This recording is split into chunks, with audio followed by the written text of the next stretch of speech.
संतों के पधारने से भूमि पवित्र हो जाती है। बोले भूमि अपवित्र कैसे होती है? भूमि को अपवित्र करते हैं यमन लोग, म्लेच्छ लोग।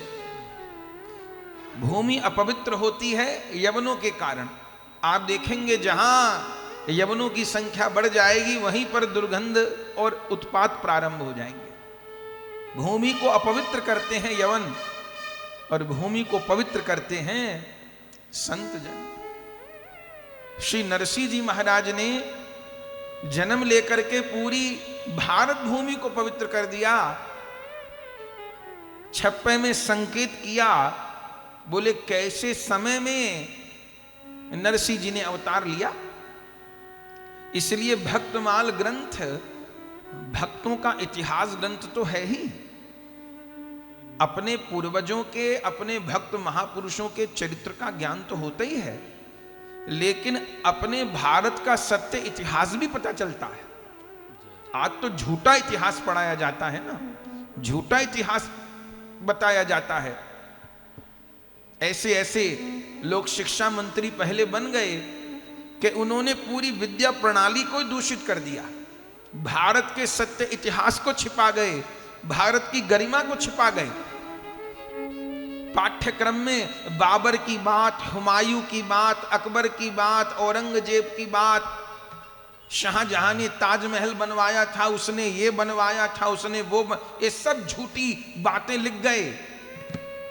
लेकिन वे लोग महाराणा प्रताप की बात लिखनी भूल गए, वे छत्रपति शिवाजी की बात लिखनी भूल गए, वे गुरु गोविंद सिंह जी की बात लिखनी भूल गए। तो हमको, हमारे बच्चों को झूठा इतिहास पढ़ाया गया, बताया गया। ये अकबर, बाबर, हुमायूं, औरंगजेब कोई महान नहीं था। किसी शाहजहां ने ताजमहल नहीं बनवाया, इन लोगों ने एक शौचालय भी नहीं बनवाया। इन्होंने तो मंदिर तोड़े, ये तो आक्रांता थे, लुटेरे थे। डाका डालना इनका काम था, लूटपाट इनका काम था। और इतने बड़े कलाकार थे। यदि ये लुटेरे मुगल लोग, तो आज पृथ्वी पर 56-57 इस्लामिक देश है, वहां कोई ताजमहल क्यों नहीं? वहां कोई ताजमहल क्यों नहीं? सारी कलाकारी हिंदुस्तान में ही आके सूझी थी।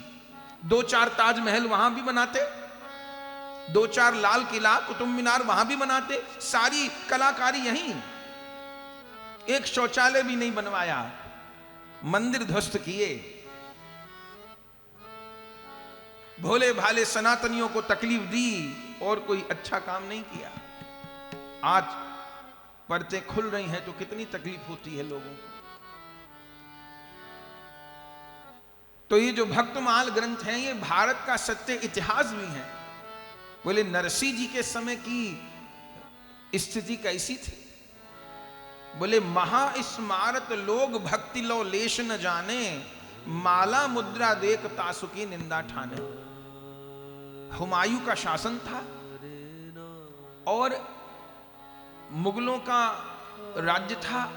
हिंदुओं पर अत्याचार हो रहे थे, जबरन हिंदुओं का धर्मांतरण हो रहा था, मंदिर तोड़े जा रहे थे, हिंदू बहु बेटियों को अपमानित किया जा रहा था। यह तो मुगलों के द्वारा हो रहा था। और जो हिंदू समाज था वो भी प्राय पदभ्रष्ट हो चुका था। अलग अलग पंथ बन गए थे, अलग अलग नकली बातें होने लग गई थी और वैष्णवता तो समाप्त हो गई थी। उन हिंदू लोगों ने सबसे बड़ी पूजा क्या मानी थी? बोले देवी को पशु काट के बलि दो, मांस खाओ, दारू पियो, ये सब में बड़ी पूजा है। उनको खुद मांस और दारू खाना था तो उसमें देवी दुर्गा का नाम और जोड़ दिया। अरे जो देवी जगदम्बा है, सारा जगत जिसकी संतान है, किसी मां के आगे उसके बच्चे को मारेंगे तो वो मां प्रसन्न होएगी कि दुखी होएगी? जो जगदम्बा है उसके आगे बलि देने पर वो देवी प्रसन्न होगी कि दुखी होगी? लेकिन नए नए कल्पित मत पैदा हो गए थे। महास्मारत लोग भक्ति लो लेश न जाने, पाखंड धर्म प्रकट हो रहे थे। जो भक्ति को तो नहीं जानते थे, यथार्थ सनातन धर्म को नहीं जानते थे, पर माला मुद्रा देख तासुकी निंदा ठाने। वो कंठी माला को देख करके, जप माला को देख करके, तिलक को देख करके निंदा करते थे। और ऐसे धूर्त आपको आज भी मिल जाएंगे। ये बड़ी विडंबना है हिंदू धर्म की। किसी मुस्लिम को दूसरे मुस्लिम की टोपी की मजाक उड़ाते आप कभी नहीं देखेंगे। वो कैसे भी कपड़ा पहने, कैसी टोपी पहने, कोई मजाक नहीं उड़ाएगा। एक सिख भाई को दूसरे सिख भाई की पगड़ी की, केशों की मजाक उड़ाते आप कभी नहीं देखेंगे। लेकिन एक नहीं, हजारों हिंदुओं को आप देख लेंगे जो दूसरे के तिलक की मजाक उड़ा रहे होंगे, जो चोटी की मजाक उड़ा रहे होंगे, जो धोती की मजाक उड़ा रहे होंगे। ये हमको क्या हुआ? अपने ही पैर पर कुल्हाड़ी मार रहे हैं, अपने कोई नष्ट करके प्रसन्न हो रहे हैं। ये तो हमारी पहचान है, ये तो हमारा स्वरूप है। तो उस समय माला मुद्रा देख तासुकी निंदा ठाने, कंठी को देख के, माला को देख करके, तिलक को देख करके निंदा करते थे। बड़ा कठिन समय था। माने हिंदू धर्म पर दोहरी मार पड़ रही थी। मुगल लोगों की तो मार पड़ ही रही थी, और जो कहने को हिंदू थे वो भी प्राय पदभ्रष्ट हो गए थे। उनको कर दिया गया था, कुछ विधर्मी मिल गए थे, और हिंदू प्राय पदभ्रष्ट हो गया था। भक्ति नाम की चीज नहीं रह गई थी। नाभा गोस्वामी जी कहे, ऐसे कुल उत्पन्न भयो भागवत शिरो। ऐसे समय में, ऐसे कुल में किसने जन्म लिया? भागवत माने भक्त। और केवल भक्त ने जन्म नहीं लिया, भक्त शिरोमणि ने जन्म लिया। और किया क्या? बोले ऊसर तेसर कियो खंड दोष ही खोयो जिनी। जिस भूमि पर एक घास का तिनका पैदा नहीं होता था, नरसिंह जी कृपा करके उस भूमि पर कमल पैदा कर दिए, उस भूमि में केसर पैदा कर दिए जहां घास का तिनका पैदा नहीं होता था। भूमि के दोष को समाप्त कर दिया। आज भी अन्य किसी प्रांत के लोग भगवान नाम शायद उतना न बोलते हों, पर आज भी गुजरात के लोगों के बात की शुरुआत जय श्री कृष्ण से ही होती है। यह संस्कार देने वाला कौन? श्री नरसिंह जी महाराज। ऐसे कुल उत्पन्न भयो भागवत शिरोमणि, ऊसर तेसर कियो खंड दोष ही खोयो जिनी। कोई कहेगा इतना बड़ा काम किया, माने इतनी बंजर भूमि को इतना उपजाऊ बना दिया, तो उनको बड़ी कठिनाई आई होगी। कठिनाई क्यों नहीं आएगी? लोग कहते हैं भक्ति बड़ी कठिन है, तो हम यही कहते हैं सरल काम कौन सा है? सड़क पर गाड़ी चलाना सरल है क्या? पता नहीं कौन मोटरसाइकिल वाला पागल की तरह पीछे से लहराता हुआ आए और खुद भी मरे, दूसरे को भी मारे। तो सड़क पर गाड़ी चलाना आसान है क्या? बहुत कठिन है। आज के समय में व्यापार करना आसान है क्या? घर परिवार मकान दुकान चलाना आसान है? अपने शरीर को स्वस्थ रखना आसान है? सभी कुछ तो कठिन है। लेकिन जिसको हम जरूरी मान लिए, वो काम हमारे लिए कठिन होते हुए भी सरल हो गया, और जिसको हम आवश्यक नहीं माने, वो हमारे लिए कठिन और अधिक कठिन होता चला गया। तो कठिनाई तो आई नरसिंह जी को, लेकिन बहुत ठौर परिचय दियो।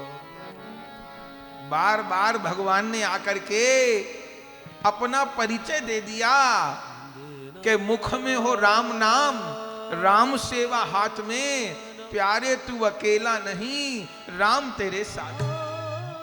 बहुत ठौर परिचय दियो। बार बार भगवान ने आके परिचय दिया।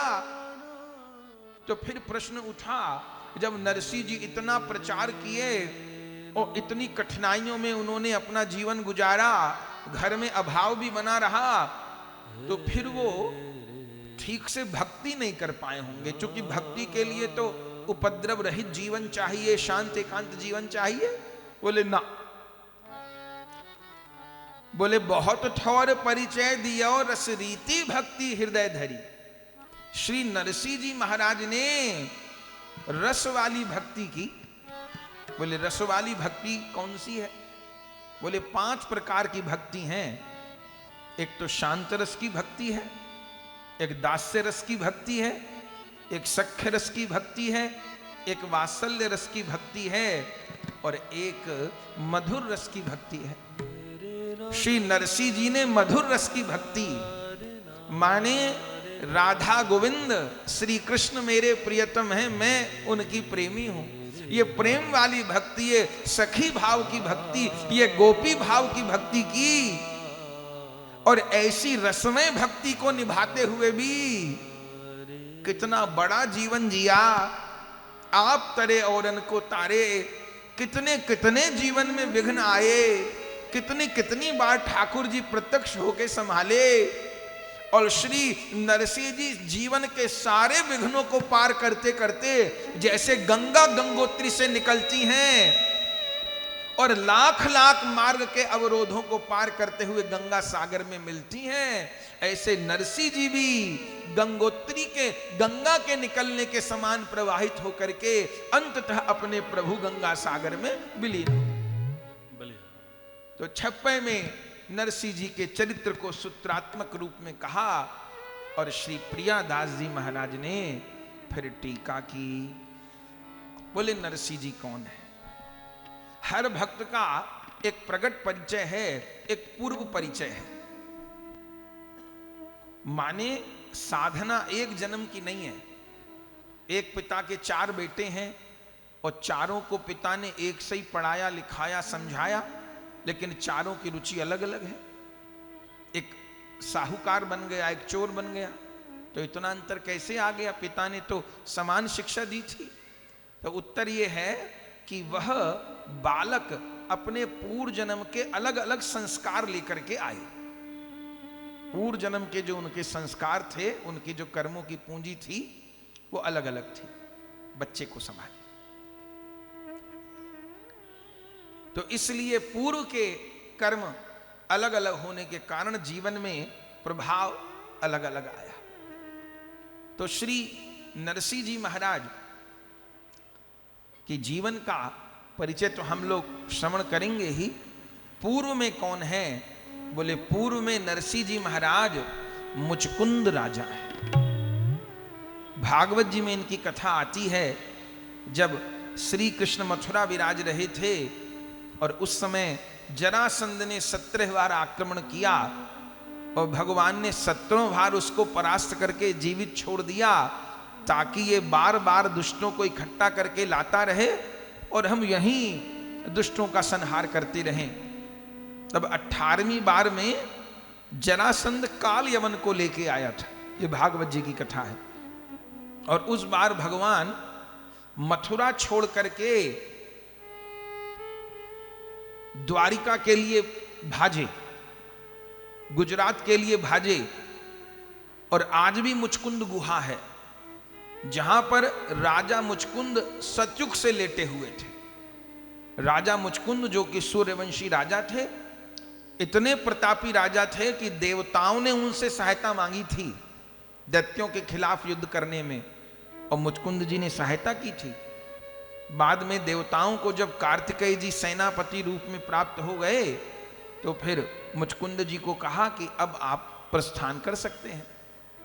मुचकुंद जी से कहा वर मांगिए, हम देवताओं की आपने इतनी सहायता की है। मुचकुंद जी ने कहा और वर नहीं चाहिए, मैं बहुत थका हुआ हूं, तो मुझे सोना है, आराम करना है। और वर नहीं चाहिए, बस मुझे सोने की जगह बता दो जहां मैं आराम से विश्राम कर सकूं। देवताओं ने कह दिया कि ऐसे ऐसे गिरनार पर्वत की तलहटी में वहां जाकर के आप विश्राम करिए, जो आपको उठाएगा वही जल के भस्म हो जाएगा। तो मुचकुंद जी जाने गुफा में कब से सोए थे। अब प्रभु तो प्रभु, एक पंथ जाने कितने काज करेंगे। काल यवन को ठाकुर जी मथुरा से भगाते भगाते गुजरात ले आए। अब प्रभु को द्वारिका लीला प्रकट करनी है, प्रभु को मुचकुंद जी को उठाना है और प्रभु को काल यवन को भस्म करवाना है। एक पंथ में जाने कितने काज होंगे। आ गए और जहां गुफा में लेटे थे मुचकुंद जी, भागते भागते भगवान उस गुफा में गए, अपना पीतांबर उड़ा दिया और खुद छिप करके खड़े हो गए और पीछे फिर आए। जब काल यमन उनको लगा श्री कृष्ण लेटे हैं और ज्यों लात का प्रहार करके उठाना चाहा, मुचकुंद उठे और जैसे आंख खोल के देखा काल यमन भस्म हो गए। काल यमन तो भस्म हो गया, श्री कृष्ण प्रकट हो गए। मुचकुंद जी ने हाथ जोड़ करके भगवान की स्तुति की और कहा, प्रभु आपने बड़ी दया की, ये दैत्य तो समाप्त हो गया पर आपने मेरी नींद खुलवा दी, न तो मैं कब तक सोता रहता। अब मुझे अपनी चरण शरण प्रदान करिए, अपने धाम में वास प्रदान करिए। भगवान ने कहा, ऐसे नहीं, बहुत आराम कर लिया, अब काम पर लगो। बोले, प्रभु क्या आज्ञा है मेरे लिए, क्या सेवा है? भगवान ने कहा, अभी तुमको मैं अपने धाम नहीं ले जाऊंगा, तो क्या सेवा है? बोले, अब कलयुग आने को है, कलयुग में तुम गुजरात भूमि में जन्म धारण करोगे और गुजरात भूमि में जन्म धारण करके तुम मेरी भक्ति का, मेरे नाम का प्रचार करोगे और फिर सारे जगत को कृष्ण भक्ति का उपदेश दे करके, सनातन धर्म का प्रचार प्रसार करके तब मेरे धाम को प्राप्त करोगे। तो ये मुचकुंद राजा ही कलयुग में नरसिंह मेहता जी के रूप में प्रकट हो रहे हैं। कहां प्रकट हुए, किनके यहां प्रकट हुए? विक्रमी संवत 1470 में।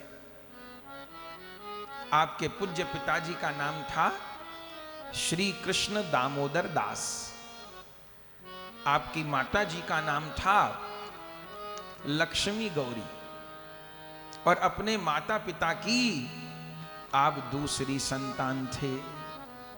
जन्म कहां हुआ था? जूनागढ़। जूनागढ़ का प्राचीन नाम है जीर्ण दुर्ग। गिरनार पर्वत के निकट ही एक, अब तो गुजरात का बड़ा प्रसिद्ध नगर है जूनागढ़, वहां जूनागढ़ आपका प्राकट्य हुआ। पिता श्री कृष्ण दामोदर दास मेहता, माता जी लक्ष्मी गौरी।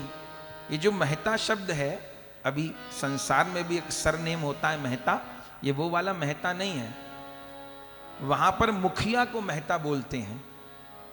नरसिंह जी का जन्म तो नागर विप्र कुल में हुआ, नागर ब्राह्मण कुल में हुआ नरसिंह जी का जन्म तो, लेकिन उनके पूर्वज लोग मुखिया होते आ रहे थे, तो मुखिया को महंत, महत, मेहता ये कहा जाता था। तो वो मेहता उपाधि फिर सबके साथ लगी थी। तो उन्हीं के यहां जन्म हुआ। नरसिंह जी के एक बड़े भाई भी थे, उनका नाम था वंशीधर।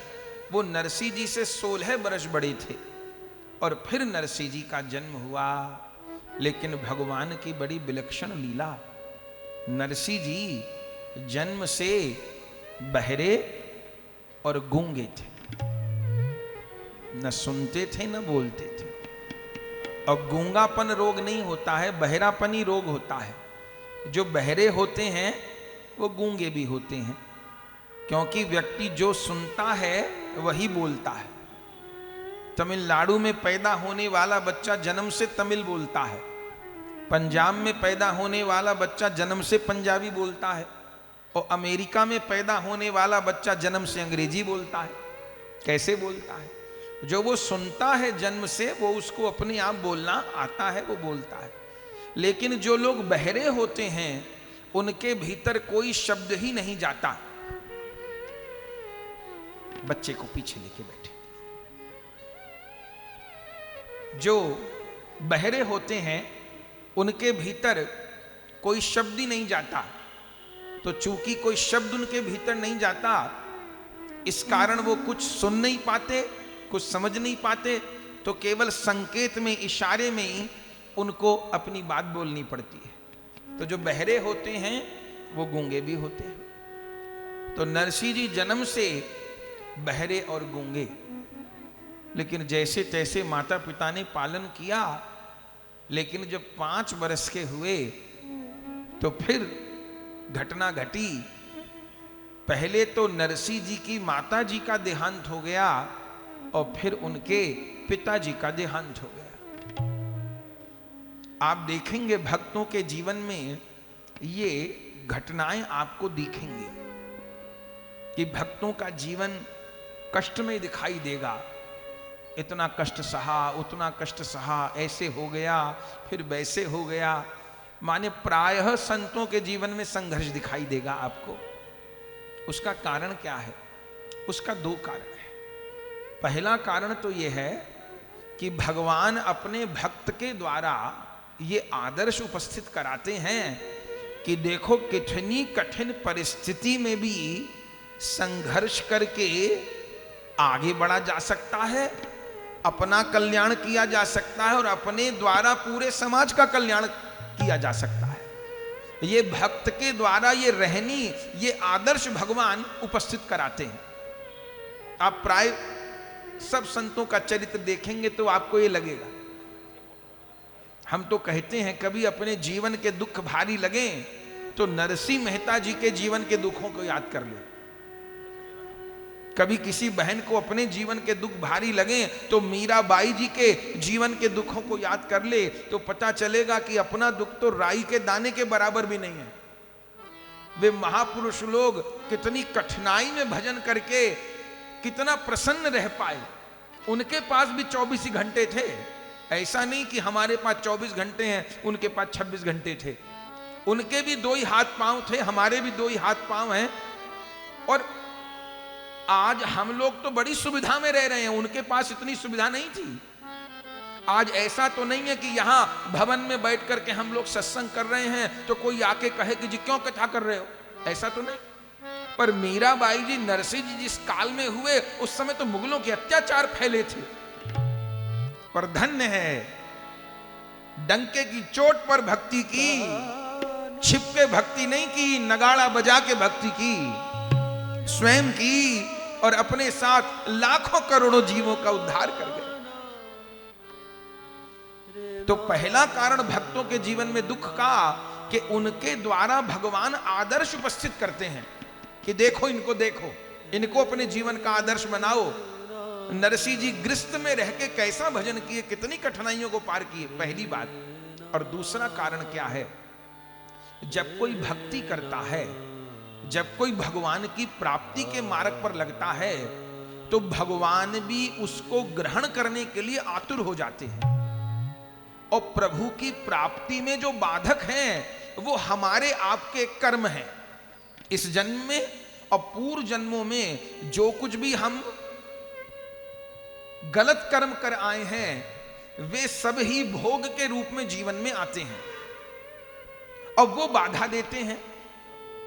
तो जब कोई भक्ति करता है तो भगवान उसके प्रारब्ध नष्ट करना शुरू कर देते हैं, तो उसके जीवन में विशेष रूप से भोग आने लग जाते हैं।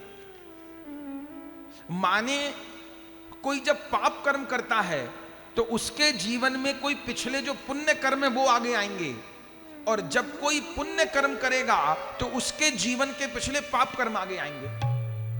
आप कहेंगे ये क्या कहा? ऐसे समझिए कि एक व्यक्ति आड़त की दुकान पर चावल और गेहूं लेने गया। ये आपसे प्रश्न हम कर रहे हैं। चावल और गेहूं लेने गया। चावल उसको 100 किलो खरीदने थे, उसने खरीद लिए, रख दिए। और गेहूं खरीद रहा है, वो तुल रहे हैं। अभी चावल तुल चुके, गेहूं तुल रहे हैं। मुनीम हिसाब लगा रहा है। तो हम आपसे पूछ रहे हैं, मुनीम गेहूं का हिसाब लगा रहा है कि चावल का हिसाब लगा रहा है? चावल का लगा रहा है। क्यों? चूंकि वो तोले जा चुके हैं। जो तुल रहा है उसका हिसाब नहीं लगेगा, जो रुक गया है, जो तोला जा चुका है उसका हिसाब लगेगा। तो जब व्यक्ति पाप कर्म में लगा होता है उस समय उसके पूर्व के पुण्य कर्मों का हिसाब लगने लग जाता है। तो कई बार लगता है कि वो सहयोग उसको कर रहे हैं, पर ऐसा नहीं। वो जो कर रहा है वो बचने वाला नहीं है, उसका भी हिसाब लगेगा। अभी कर रहा है, ठीक है, जब पुण्य का अंश खत्म हो जाएगा वो ऐसा घिरेगा कि चारों ओर से फिर कोई सहायता देने वाला नहीं होगा। इसलिए हमारे यहां केवल लाभ की बात नहीं कही गई, और जगह लाभ की बात कही गई। हमारे यहां दीपावली पर शुभ और लाभ, पहले शुभ है फिर लाभ है। और जगह केवल लाभ ही लाभ। चूंकि हर शुभ लाभ होता है पर हर लाभ शुभ नहीं होता। हर शुभ लाभ होता है पर हर लाभ शुभ नहीं होता। ये नेता लोग कितने घोटाले कर लेते हैं, हजारों करोड़ का घोटाला कर लिया, इतने का कर लिया, उतने का कर लिया, तब तो बहुत आनंदित होते होंगे। और जब मोदी जी फाइल खोले तो महाराज सबरी हैकड़ी बराबर हो गई। तो उस समय जब लाभ हुआ तो लगा होगा कि हम ही राजा हैं, सब कुछ है। लेकिन जब वो लाभ अशुभ में घटित हुआ तो सोच रहे थे सूखी रोटी खा के ही गुजारा कर लेते तो अच्छा था, अब बाकी जिंदगी जेल में बीतेगी। तो इसलिए केवल लाभ नहीं, शुभ और लाभ।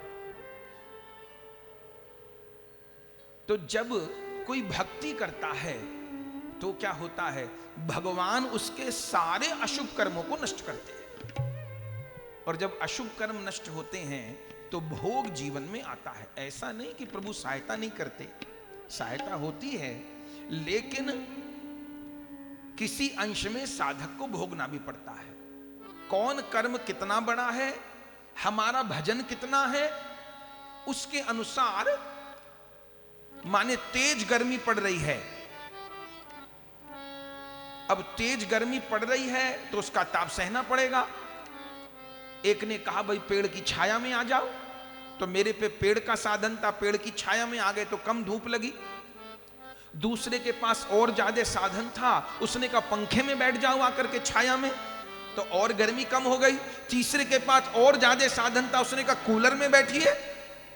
चौथे के पास और ज्यादा साधन था, एसी में बैठिए। तो वो जो धूप थी, जो सूर्य का ताप था, वो सभी के लिए समान था। लेकिन किसी के पास पेड़ की छाया थी, वो उतना बच गया, पंखे से और बच गया, कूलर से और बच गया, एसी से और बच गया, लेकिन फिर भी ताप ने ताप तो दिया ही। तो ऐसे ही जो प्रारब्ध है वो जीव के आगे आता है। तो जैसे कोई भक्ति में लगता है तो भगवान चाहते हैं कि इसी जन्म में उसके सारे कर्म मैं भुगवा दूं, नष्ट करवा दूं, ताकि इसको मेरी प्राप्ति में बाधा ना हो। तो कई बार सत्पुरुषों के जीवन में भी विपरीत बातें आती दिखाई देती हैं। तो कोई भी कष्ट आ रहा है तो वो हमारे किसी न किसी किए हुए कर्म का परिणाम है। और एक बात और, इस शरीर के रहते जो भोग लिया जाए वो सबसे अच्छा है। बच गया तो दोबारा जन्म है, तो अच्छा है कि शरीर के रहते में भोग कर लिया जाए। तो इसलिए भी भक्त के जीवन में वह कष्ट आते हैं, लेकिन जो भगवान के आश्रित हैं प्रभु उनको गिरने नहीं देते। इतनी बात पक्की है, जिसने प्रभु का आश्रय ग्रहण किया है उसको प्रभु गिरने नहीं देंगे, संभालेंगे बार बार। तो नरसिंह जी गूंगे और बहरे और 5 वर्ष के हुए तो माता पिता दोनों का देहांत हो गया। तब नरसिंह जी की दादी थी, उनका नाम था जय कुमारी, वो 90 वर्ष की थी। तब दादी ने पाला नरसिंह जी को। अब वो बड़ा दुखी रहती थी कि मेरे बेटे बहू रहे नहीं, इस बालक को मैं कैसे पालूं, पर पालती थी। किसी ने उनको कहा, अरे अम्मा तुम कब तक इस बच्चे को पालोगी, तुम्हारा बड़ा पोता भी तो है, माने तुम्हारे बेटे का बड़ा बेटा भी तो है, वो तो बड़े थे 16 साल नरसिंह जी से, तो उनका ब्याह कर दो अपने बड़े पोते का। तो नरसिंह की भाभी आ जाएगी, बड़ी भाभी माँ के बराबर होती है, तो बच्चे की तरह इसका पालन करेगी। अब तुम तो कब तक रहोगी, बच्चे को सहारा मिल जाएगा। दादी को बात समझ में आई, उन्होंने अपने बड़े पोते बंशीधर का विवाह कर दिया, ये सोच करके कि नरसिंह जी को सहायता मिल जाएगी। पर भाग का लिखा कौन बदले, बंशीधर का ब्याह किया, अनुकूलता मिलेगी। उनका ब्याह हुआ दुरित गौरी नाम की स्त्री से, लेकिन वो केवल नाम की दुरित गौरी नहीं थी, वो तो सही में ही दुरित गौरी थी। वो ऐसी दुष्टा ब्याह करके आई कि दादी ने तो सोचा था छोटे देवर को पुत्र की तरह मानेगी, पर उसको तो फूटी आंख नहीं भावे नरसिंह में। उसने तो ब्याह के 2-4 महीने बाद ही कहना शुरू कर दिया कि ये क्या आफत है, इसके माँ बाप मर गए तो ये क्यों नहीं मर गया, मैं कब तक ढोऊं, ये मेरा पाप थोड़ी है, और पता नहीं क्या क्या। तब दादी बहुत दुखी रहने लग गई, मन में सोच रही है मैं क्या करूं, ये तो और उल्टा हो गया।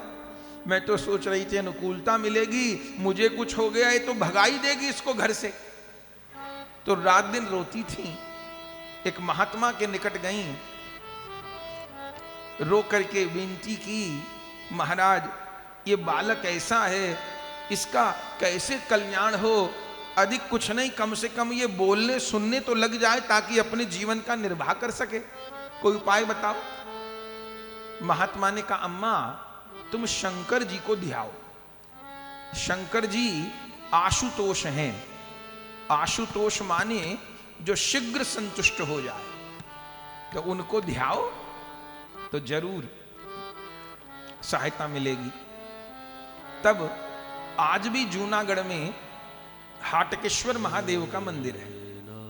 अपनी यात्रा थी गुजरात की, तो हम लोग जूनागढ़ भी गए, वहां हाटकेश्वर महादेव भी गए, जहां पर लेकर के नरसिंह जी की दादी नरसिंह जी को जाती थी, और 1 वर्ष वहां पर उनकी दादी ने सेवा की। करती क्या थी, दोनों दादी पोता पूरे मंदिर को साफ करते, धोते, झाड़ू पोछा करते, पूरे मंदिर का, परिक्रमा मार्ग का, सबको वो बूढ़ी स्त्री साफ करती। उसके बाद स्नान करके भोले बाबा का अभिषेक करती, हाथ से जल गिरता शिवलिंग पर, आंखों से आंसू गिरते, और पूजा करने के बाद आखिर में हाथ जोड़ करके यही प्रार्थना करती कि इस बालक पर कृपा करो, इसको वाणी दान करो भोलानाथ, हम तो जन्म के माँ बाप हैं, असली माँ बाप तो सब जीवों के आप ही हो, तो इस पर कृपा करो। ऐसा करते हुए समय बीता, 1 वर्ष का अनुष्ठान पूरा हुआ। दोनों दादी पोता मंदिर की परिक्रमा कर रहे थे, और मन में आशा लगी थी कोई तो कृपा करे। तभी परिक्रमा के मार्ग में एक जटा जूटधारी महात्मा बैठे हुए दिखाई दिए। देख करके बूढ़ी अम्मा ने प्रणाम किया, नरसिंह जी को भी कराया। कोई जटा जूटधारी बड़े तेजस्वी महात्मा, रोने लगी माता जी। उन जटा जूटधारी महात्मा ने कहा माई क्या बात है? बोले महाराज ये मेरा पोता है, मेरे बेटे बहू है नहीं, उनका छोटी आयु में देहांत हो गया, ये उन्हीं की संतान है। बड़े पोते का विवाह किया, अनुकूलता मिलेगी, पर उसकी पत्नी बहुत कर्कश आई है। बस मैं चाहती हूं कि इस बच्चे को वाणी मिल जाए, ये बोलता नहीं है, सुनता नहीं है, समझता नहीं है, मेरा जीवन पता नहीं कितने दिन का है, ये कम से कम अपने जीवन का निर्वाह तो कर पाए, आप कुछ ऐसी कृपा कर दो। जो नरसिंह जी को प्रणाम करवाया, महात्मा ने नरसिंह जी को देखा और देखते ही दृष्टि टिक गई, और नरसिंह जी को देखकर कहते हैं मां तुम कहती हो ये बालक बोलता नहीं है, अरे इसकी ललाट की रेखा तो कहती हैं ये लाखों लोगों से हरि का नाम बुलवाएगा, जय हो। ये तो लाखों लोगों से कीर्तन करवाएगा, ये तो सनातन धर्म की ध्वजा को फहराएगा। मां ने कहा ये किससे नाम बुलवाएगा नहीं बुलवाएगा, पर अभी तो खुद गूंगा बहरा है, आप कुछ कृपा करिए।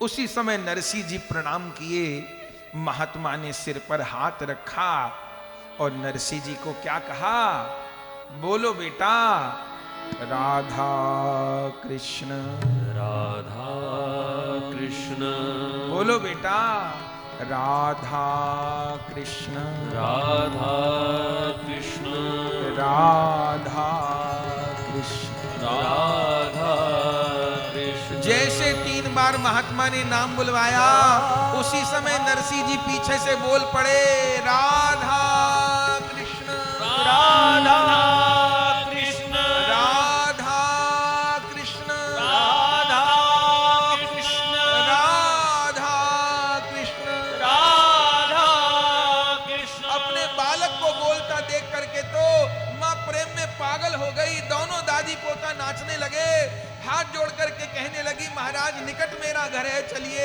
आपकी जो बन पड़ेगी सेवा करूंगी, दान दक्षिणा दूंगी। आपने पता नहीं मुझे क्या प्रदान कर दिया।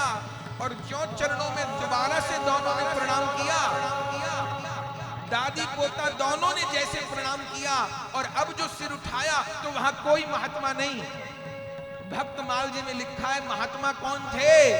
बोले कोई महात्मा नहीं थे, स्वयं भोलानाथ ही महात्मा बन के बैठ गए थे रास्ते। कृपा करने के लिए स्वयं शंकर भगवान आ गए थे। आनंद हो गया महाराज। आज नरसिंह जी अपने जीवन में पहली बार बोले, और क्या बोले? राधा कृष्ण नाम बोले। और ऐसी नरसिंह जी को रट लगी कि फिर जीवन भर इस नाम की ध्वनि छूटी नहीं, टूटी नहीं। जीवन भर नरसिंह जी इसी नाम का कीर्तन करते थे और इसी नाम का जप करते थे। श्री नरसिंह जी अपनी माता जी के साथ, अब दादी के साथ घर को जा रहे हैं, पर कीर्तन करते हुए राधा राधा कृष्ण राधा राधा राधा कृष्ण राधा। ये नरसिंह जी का कीर्तन है साहब। नरसिंह जी इसी नाम का जप, इसी नाम का कीर्तन।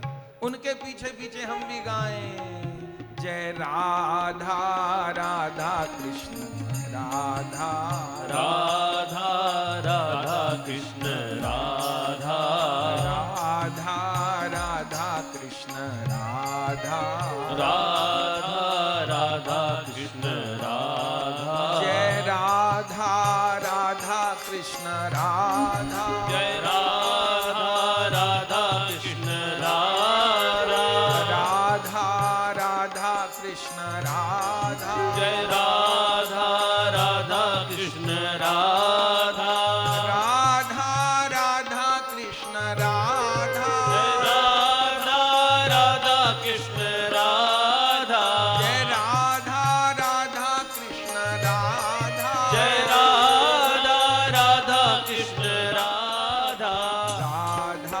राधा जय राधा राधा कृष्ण राधा राधा कृष्ण राधा राधा कृष्ण राधा राधा कृष्ण राधा राधा कृष्ण राधा जय राधा कृष्ण भजो भजो राधा कृष्ण राधा राधा कृष्ण राधा जय राधा कृष्ण राधा जय राधा कृष्ण राधा जय राधा कृष्ण राधा जय राधा कृष्ण राधा जय राधा कृष्ण राधा जय राधा राधा कृष्ण राधा राधा राधा कृष्ण राधा जय राधा राधा कृष्ण राधा जय राधा राधा कृष्ण राधा जय राधा राधा कृष्ण राधा जय राधा राधा कृष्ण राधा जय राधा राधा कृष्ण राधा जय राधा राधा कृष्ण राधा जय राधा कृष्ण राधा जय राधा कृष्ण राधा भजो राधा कृष्ण राधा जय राधा कृष्ण राधा जय राधा कृष्ण राधा जय राधा कृष्ण राधा जय राधा कृष्ण राधा जय राधा कृष्ण राधा जय राधा राधा कृष्ण राधा राधा राधा कृष्ण राधा जय राधा राधा कृष्ण राधा जय राधा राधा कृष्ण राधा जय राधा राधा कृष्ण राधा जय राधा राधा कृष्ण राधा राधा राधा कृष्ण राधा जय राधा राधा कृष्ण राधा जय राधा राधा कृष्ण राधा जय राधा राधा कृष्ण राधा राधा राधा कृष्ण जय राधा राधा कृष्ण राधा। आनंद हो गया बंधुओं, जय जयकार। श्री नरसिंह जी महाराज की वाणी खुल गई।